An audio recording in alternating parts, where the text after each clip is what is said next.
like a volcano.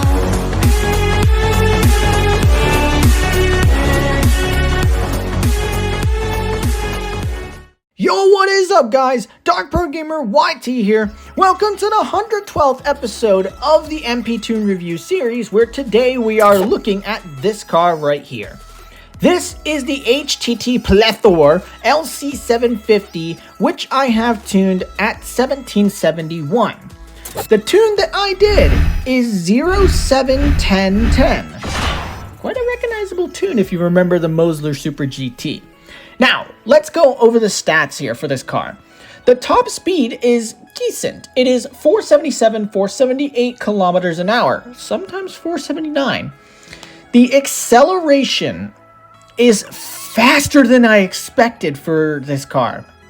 It is 2.392 seconds. Wow. I was not expecting that. The handling is smooth. The drift, though, is wide. And the nitro efficiency is mid-decent. Now, I don't like the back end of this car. I don't. It looks very odd and weird. But the front end looks really nice. You know, it kind of looks like an Aranera. I wonder if they got inspiration from that. Now, okay, the side view is kind of nice, but as soon as you just look at the back, it's like, ew, what the f am I looking at? It's like, let me take a moment to process what the f I'm looking at. But it's like, on the side views, it's like, ooh, that looks nice. The front view, it's like, ooh, that looks nice. And then you get to the back view, it's like, what the f You know, it's a nice car until you look at the back. So without further ado, let's take this car in the multiplayer and see exactly how it does. And we'll talk at the end of the races to discuss my final thoughts of its performance.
And now, here we are with my final thoughts for the HTT Pléthore LC 750 at 1771. Wow. Wow. Not gonna lie. I'm very impressed with this car at this rank. Despite the higher stock rank, you know, it's not like super high, because you can see that it actually can be tuned pretty good for this rank. But, you know, I was not expecting this kind of result from it. Now, the drift radius, yeah, that is definitely wide. That's the only issue that I'm seeing with it. Because that acceleration is impressive despite the, you know, higher stock rank for this. And, you know, I did not expect it to be that quick. Because, like, just, I've always heard that it's, you know, while this is a, you know, very decent, like, you know, 1858 car, I've heard that it is not one of the greatest, and it's definitely not one of the best. But to be honest, I really was not expecting this kind of result from it. It has blown me away with how it performs. The top speed is decent for it. You know, I was quite impressed. Yeah, it's not like 480 or something, but like, you know, the fact that it's hitting 478, 479 is very impressive for it. You know, and as I said, the acceleration, it's really nice. The handling's really nice. The nitro efficiency is surprisingly good. I, to be honest, recommend this car to be tuned in this rank. It does good. Now, if you can handle the drift radius, that's the thing. You just have to mind the drift radius. Now, this car just got recently sports lined, and apparently it's trash. Apparently it's trash at Sportline. So, if you want to make some good fun use of this car, tuning it is a great way to do that. So, that wraps up this MP Tune review. I thank you all for watching. Make sure to like, comment, and subscribe, and I'll see you all in the next video. Peace out, everybody.